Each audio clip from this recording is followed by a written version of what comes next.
Good morning India. दोस्तों नमस्कार। दोस्तों आज की मेरी कहानी का नाम है जंगल की खूबसूरत मल्लिका। आज की कहानी काफ़ी इंटरेस्टिंग है और काफ़ी रोमांचक। तो एक बात तो है कि इस कहानी को सुनने के लिए आपके अंदर हिम्मत जरूर होनी चाहिए। तो अगर आपके अंदर हिम्मत हो ये कहानी सुनने की तो ज़रूर सुनना, वरना आज की कहानी आप ना ही सुने तो बेटर है। तो चलिए हम आपको कहानी सुनाते हैं, और इस कहानी को सुनने के लिए सबसे ज़रूरी बात, ईयरफोन या हेडफोन का उपयोग करें। इससे आपको कहानी बहुत ही पसंद आएगी। साथ ही जैसे मैं इस वक्त कहानी को कहने के लिए अपनी आँखों को बंद कर रही हूँ, आप भी अपनी आँखों को बंद कर लें। दोस्तों ये कहानी अनुभव की है। अनुभव कहता है, ये बात आज से करीब 1 साल 2 महीने पहले की है। मैं एक बार की बात है, उस दिन जा रहा था अपने गांव। वैसे तो मैं अपने शहर में रहता था, काम के सिलसिले पे घर जाता तो दिन में ही जाता। करीब मुझे लगता है 3 साल से मैं गांव नहीं गया हुआ था। हमेशा जब भी मैं गांव जाता तो दिन में ही जाता। उस दिन अंधेरा हो गया था और मेरे पास अंधेरा होने में करीब आधा घंटा था। आधे घंटे में मुझे घर पहुंचना था, और जो रास्ता हम रोजाना जाते थे वो रास्ता में 1.5 घंटा तो लगना ही था। ऐसे में एक दूसरा जंगल से रास्ता जाता था। उस रास्ते में मुझे बचपन से ही मना किया जाता कि जाने मत जाओ। रीज़न पूछने पर कि क्यों नहीं जाऊँ, कोई कुछ नहीं बोलता। जब मुझे लगा कि चलो आगे से चला जाऊँ, सब बस ऐसे ही बोलते हैं।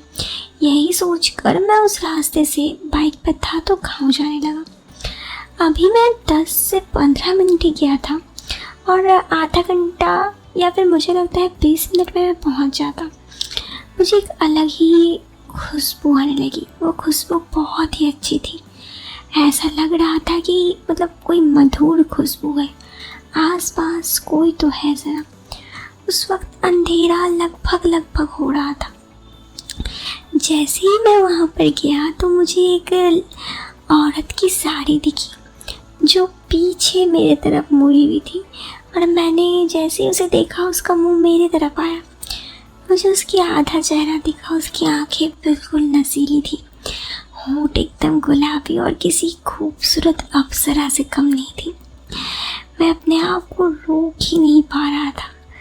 जैसे ही मुझे वो बुला रही है, मैंने कहा हेलो, लेकिन इतना कहने पर वो दूर चली गई और जाती गई। मुझसे भी रुका नहीं गया वहाँ पर अपने रास्ता पर। जैसे मैं खोसा गया था उसकी यादों पर, मैं अपनी बाइक को वहाँ पे रखा और उसके पीछे जाने लगा। मैं उसके पीछे जाता तो उसके पैर के घुंघरू को फॉलो करते जा रहा था। वो मेरे आगे जा रही थी। करीब 10 से 15 मिनट जाने के बाद वो किसी गुफा में घुस गई। थोड़ा डर लगा, लेकिन गुफा के अंदर से एक रोशनी सी आ रही थी। मैं उसके पीछे घुस गया तो वो जाकर एक जगह खड़ी थी। मुझे देखकर मुस्कुराई, तो मैंने भी उसे देखकर मुस्कुराया। उसने मुझे कहा कि तो मेरे पीछे आ गए तुम। मैंने कहा क्या करूं बताओ, तुम्हारे पीछे बिना आए मैं अपने आप को रोक ही नहीं सका। इतना कहने पर वो मुस्कुरा दी। मैंने कहा जब से तुम्हें देखा है, न जाने क्या रूप है तुम्हारा कि अप्सरा भी शर्मा जाए। इतना कहने पर वो ऐसे मुस्कुराई और कही अच्छा, बस रूप ही अच्छा लगा मेरा। मैंने कहा जितना देखा है उतना ही ना कहूँगा। इस पर वो मेरे पास आई और कही बैठो ना, मैं तुम्हारे लिए खाना लेकर आती हूँ। मैंने कहा पर जरा इतना तो बता दो तुम कौन हो। उसने कहा मैं इस जंगल की राजकुमारी हूँ। मैंने कहा अच्छा, तो और तुम्हारे पापा कहाँ हैं? इस पर उसने कहा वो दूसरे यहाँ से दूर है।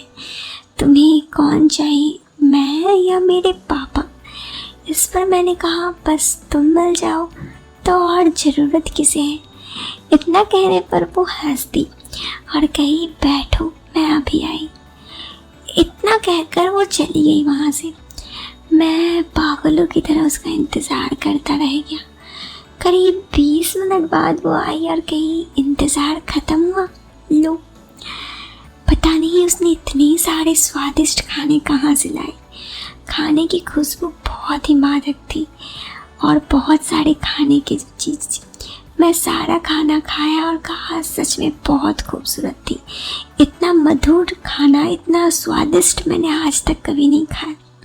मैं अपनी उंगलियों को चाटता रह गया। मैंने उससे कहा कि सच में सिर्फ रूप ही नहीं, तुम्हारा तो गुण भी बहुत अच्छा है। इस पर वो मुस्कुराई और कही मेरा और भी कुछ अच्छा है, और इतना कहकर वो मेरे पास आ गई। इससे पहले मैं उसे कुछ बोलता, मैं बस उसे देखता ही गया और उसकी आंखों में डूब गया। उसमें जो नशा था ना, वो नशा मुझ पे चढ़ गया था। जब मेरी होश खुली तो मैं उसके साथ उसी गुफा में था। वो मुझे देखकर मुस्कुराई, मैं भी उसे देखकर मुस्कुराया। तो उसने कहा कि क्या तुम्हें कहीं जाना था? पता नहीं क्यों मेरे दिमाग में क्या आया। मैंने कहा तुम्हें छोड़कर मुझे और कहीं नहीं जाना।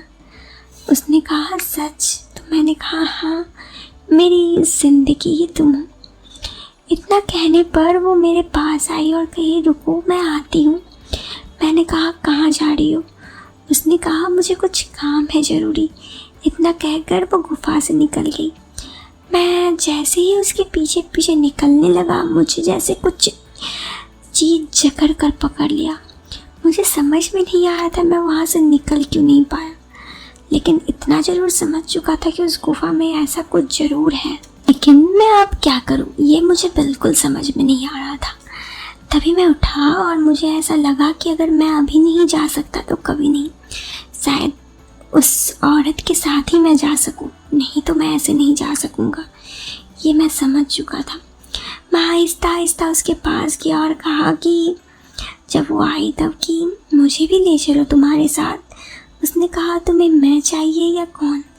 मैंने कहा तुम तो चाहिए, लेकिन उसके साथ मुझे कुछ काम भी है। उसने कहा मत जाओ ना मुझे छोड़कर।